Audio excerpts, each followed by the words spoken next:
Imam Abu Hanifah menghukuminya ibadah kurban ini wajib bagi yang mampu, yang tidak dalam kondisi safar. Ini, jadi kalau kita tahu saat kita ngaji masih kecil di TPA dan guru-guru ngaji kita, bahwa hukum wajib itu kalau dikerjakan dapat pahala, ditinggalkan berdosa. Jadi kalau kata Imam Abu Hanifah, kalau nggak berkurban sementara dia punya kemampuan, dan tatkala dia punya kemampuan dan dia tidak dalam kondisi safar, berpergian di jauh, maka di situ kewajiban dia untuk berkurban. Kalau nggak mau berkurban gimana? Ya dosa. Menurut Imam Abu Hanifah. Dasarnya apa Imam Abu Hanifah mengatakan demikian? Sabda baginda Nabi Muhammad sallallahu alaihi wasallam.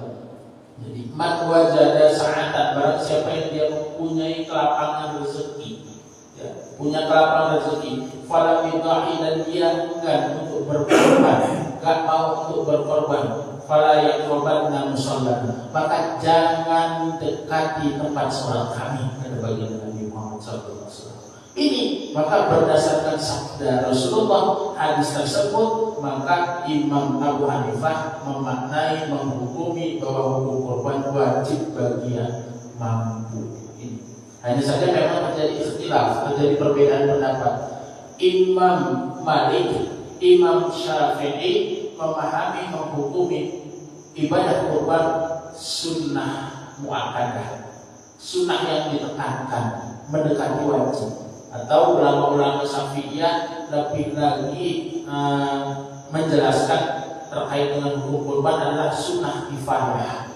Ini sunnah kifayah ini jarang dibahas. Ini ulama-ulama Syafi'iyah membahas tentang sunnah kifayah. Jadi hukum berkurban itu adalah sunnah kifayah. Hadirin jemaah insyaallah dirahmati oleh Allah Subhanahu wa taala. Berbicara tentang kurban itu apa sih sebenarnya? Secara bahasa, kurban itu dari kata-kata qariba yaqrabu kurban wal kurbanan. Artinya apa? Dekat. Artinya dekat. Maksudnya apa? Ibadah kurban ini ialah ibadah yang mendekatkan diri kepada Allah, melaksanakan perintah Allah. Jadi dekat. Ini terkait dengan ibadah kurban. Tetapi dalam istilah fikih dibahas juga, dikatakan juga ibadah kurban ini juga disebut dengan kata-kata udhiyah. Apa? Penyembelihan. Udhiyah atau disebut juga duha. Apa itu duha? Waktu duha. Maka yang afdal menyembelih hewan kurban itu di waktu duha setelah sholat Idul Adha. Duha itu waktu duha. Jadi sembelihan di waktu duha. Waktunya kapan? Tanggal 10 Zulhijjah dan hari tasyrik 11, 12 dan 13 Zulhijjah. Ini waktu sembelihan kurban. Tapi yang paling afdal adalah setelah sholat Idul Adha. Itu yang paling afdal di waktu duha. Dan inilah yang akhirnya muncul istilah Idul Adha. Istilah Idul Adha muncul karena istilah udhiyah atau istilah duha di waktu duha. Hadirin jemaah insyaallah dirahmati oleh Allah Subhanahu wa taala. Ini terkait dengan kurban. Tadi dikatakan bahwa hukum kurban itu bermacam-macam. Bahwa tadi Imam Asy-Syafi'i mengatakan bahwa hukumnya sunnah muakkadah, sementara Imam Abu Hanifah menghukumi yaitu wajib. Nah ini. Nah, terkait dengan kita sering mengetahui bahwa kurban ini, bahwa sesungguhnya terkait dengan kita beribadah kurban ini untuk mendekatkan diri kepada Allah. Para ulama mengatakan bahwa ibadah kurban ini secara vertikal dia itu bagaimana mendekatkan diri kepada Allah. Ini pendekatan diri dengan apa? Melaksanakan ibadah. Dan dia secara vertikalnya demikian. Tetapi secara horizontalnya ini adalah bentuk bagaimana kepedulian kita kepada masyarakat kepada fakir miskin. Inilah bentuk horizontalnya. Maka di dalam surah Al-Hajj itu dikatakan bagaimana kita sesungguhnya diperintahkan untuk apa? Membagi hewan-hewan kurban itu kepada fakir miskin. Maka timbullah di sini sabda baginda Nabi Muhammad SAW terkait dengan orang yang berkurban ini, ya, bahwa daging kurban ini untuk siapa? Untuk tiga, kata baginda Nabi Muhammad SAW. Siapa? Yang pertama bagi yang berkurban. Ini sepakat ulama, ya, mau mazhab manapun bahwa hewan atau daging sembelihan kurban ini hak yang pertama adalah untuk yang berkurban. Ini untuk yang berkurban. Ya. Jadi jangan ada lagi kepercayaan di masyarakat yang mengatakan bahwa korban kok nggak ikhlas. Kenapa? Ya orang kalau udah korban kasih aja, mau minta lagi dagingnya. Ini. Karena memang itu sunnah, bahkan sunnah, bukan hanya boleh, bukan hanya mubah. Sunnah hukumnya apa? Bagi yang berkurban itu dapat sepertiganya. Adapun nanti kalau yang berkorban mengasih lagi ke orang lain, ya silahkan, tidak apa-apa. Ini. Kedua, bagi siapa? Bagi fakir miskin. Nah, ini untuk fakir miskin. Maka untuk fakir miskin ini, ya, bahkan dianjurkan, ya, titik tekannya kepada untuk membahagiakan mereka, fakir miskin. Yang ketiga, untuk siapa? Dihadiahkan. Maka dikatakan bahwa daging kurban itu diperkenankan oleh atau dikonsumsi oleh orang-orang yang mampu. Jadi orang yang mampu, dia mengkonsumsi daging kurban itu dibenarkan. Bahkan ada pendapat yang mengatakan apa? Bahwa hewan ataupun daging sembelihan kurban itu boleh dikonsumsi orang yang berbeda akidah dengan kita. Nah, ini. Jadi apa? Karena beda antara zakat dengan kurban. Itu beda. Kalau zakat jelas rambu-rambunya adalah di Quran surah At-Taubah ayat 60, 8 asnaf itu jelas ini. Tapi terkait dengan kurban ini lebih luas. Maka boleh, karena apa kata baginda Nabi? 3 orang yang berkurban, lalu untuk fakir miskin, lalu dishadiahkan terkait dengan itu. Dan hadirin yang insyaallah dirahmati oleh Allah Subhanahu wa taala ini. Maka dalam hal ini perlu kita pahami, ya, terkait dengan pembagian hewan kurban ini. Hadirin yang insyaallah dirahmati oleh Allah Subhanahu wa taala. Timbul pertanyaan-pertanyaan yang selalu biasanya muncul viral di masyarakat. Setiap tahun ini kadang-kadang selalu muncul, ya, berulang terus, ya, terkait dengan apa? Penyembelihan untuk daging kurban ini, untuk hewan kurban ini, sapi itu untuk 7 orang, kambing untuk 1 orang. Lalu dasarnya mana?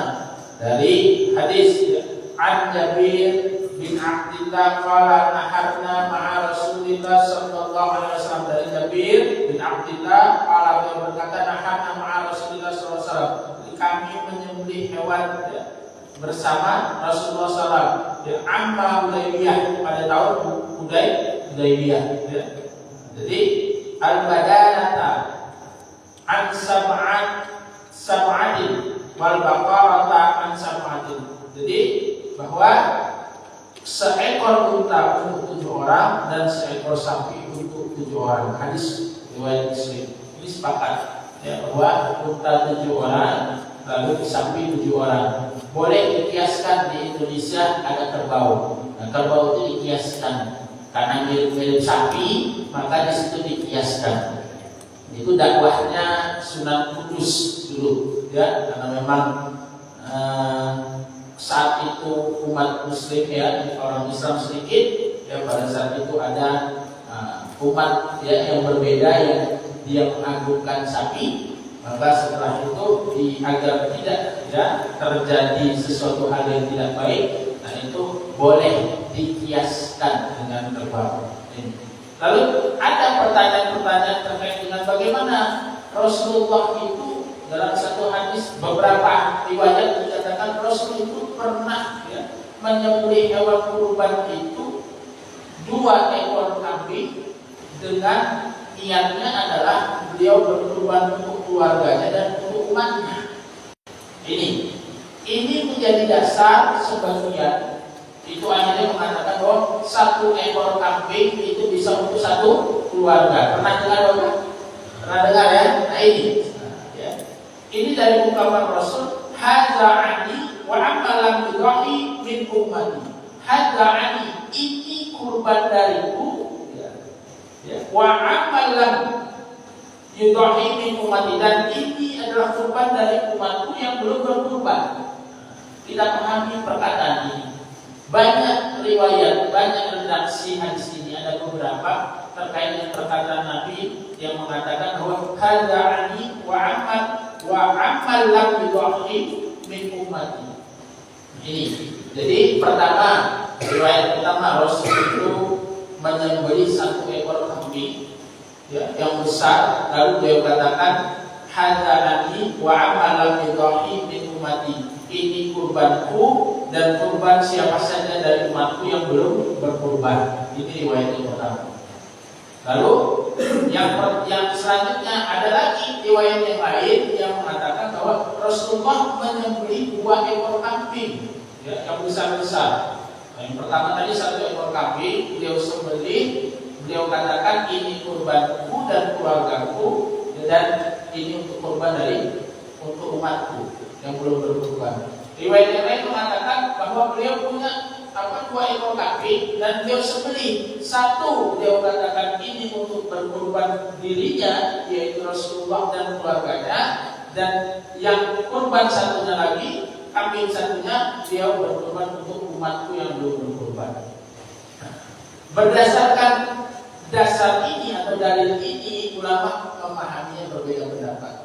Berbeda pendapat begini, bahwa 4 mazhab terutama Imam Syafi'i, mazhab Syafi'i itu mengatakan bahwa inilah yang dikatakan bahwa Rasulullah tatkala beliau menyembelih dan mengatakan bahwa ini adalah kurban untuk umatku yang belum berkurban, ini bertujuan untuk menggembirakan fakir miskin dalam arti bentuk kepedulian baginda Nabi Muhammad sallallahu alaihi wasallam.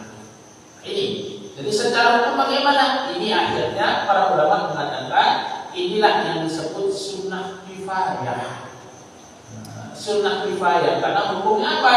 Bahwa tatkala ada satu keluarga dia tidak mau berkurban padahal dia punya kemampuan, maka menurut mazhab Syafi'i itu hukumnya makruh. Begitu dia sudah satu saja, dia ada yang berkurban, umpamanya tahun ini satu keluarga itu ada 7 orang. Kalau kita mau pakai 1 ekor sapi kayaknya belum sanggup. Terus akhirnya apa? Ya sudah, saya bisanya cuma punya kemampuan itu 1 ekor kambing. Maka berkorbanlah 1 keluarga itu, yaitu 1 ekor kambing. Maka di situ cukuplah siar di dalam keluarga itu dan hilangnya kemakruhannya. Ini maksudnya. Jadi bukan berbicara ini saya korban 1 ekor kambing. Siapa yang korban? Ini saya bersama keluarga. Ini tidak demikian. Ini hal-hal demikian. Adapun dalam mazhab Syafi'i dikatakan nanti ada istilah yang namanya al-israf fis shawab. Apa itu al-israf fis shawab? Al-israf fis shawab itu adalah berserikat dengan pahala. Nah, kalau berserikat dengan pahala boleh. Ini. Jadi kalau kita berkorban begini, Bapak, 1 ekor kambing, siapa yang berkorban? Saya sama keluarga. Sebutkan namanya, istrinya, anaknya, dan lain sebagainya. Itu tidak dibenarkan, tidak boleh. Karena 1 ekor kambing itu untuk 1 orang. Tapi kalau dia al-israf fis shawab, berserikat dengan pahala. Jadi bagaimana berserikat dengan pahala? Tetap yang berkorban 1 orang, tapi dia niatkan pahalanya itu rombongan dengan yang keluarganya, maka itu diperkenankan. Jadi nggak perlu lagi ditanya siapa yang berkorban, satu ekor kambing saya sama keluarga. Tidak, tapi cukup satu orang, nggak perlu lagi disampaikan, tapi di hati dia niatkan untuk apa? Untuk pahalanya ini dia niatkan juga berserikat. Nah istilahnya di sini al-israf fisawab. Jadi dia gandengkan pahalanya dengan keluarganya. Itu diperkenankan. Ini yang dipahami dalam mazhab Syafi'i. Kenapa? Karena niat ini penting, ya. Karena di dalam mazhab Syafi'i, tatkala menyembelih kurban itu afdolnya itu disebutkan nama-namanya, dilafazkan. Jadi tatkala kita menyebutkan Bismillahi Allahu Akbar, tatkala kita berdoa, itu disebutkan apa? Ya disebutkan nama-namanya tatkala kita menyembelih. Nah ini, jadi menyembelih yang disebutkan.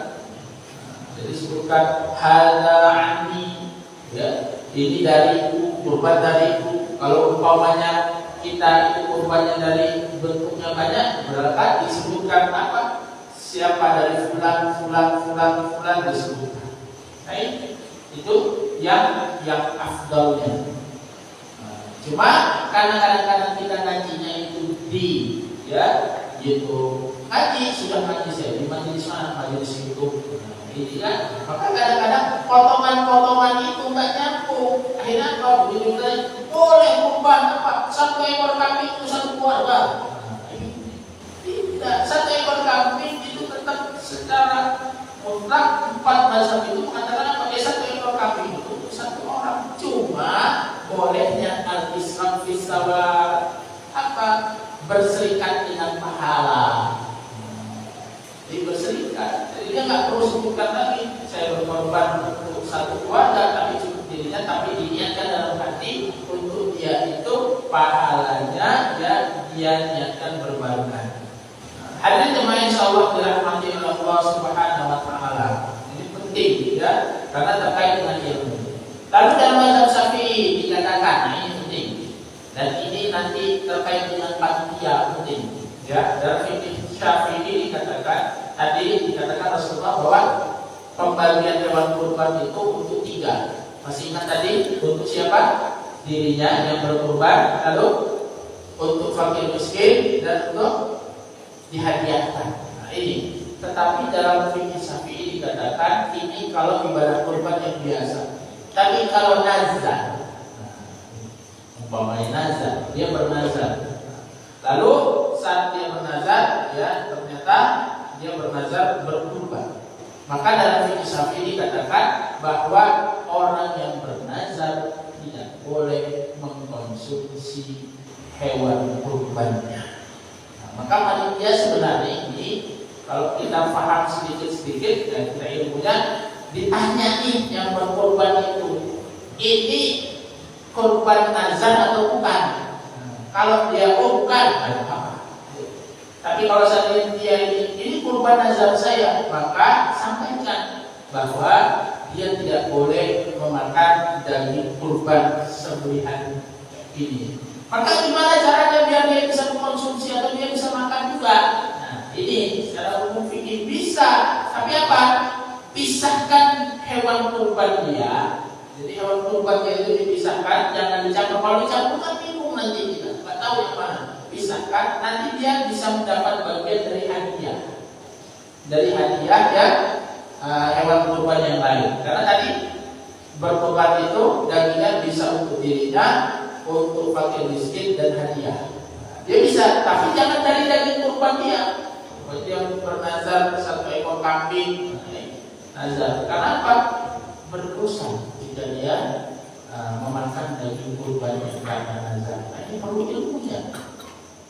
Ini.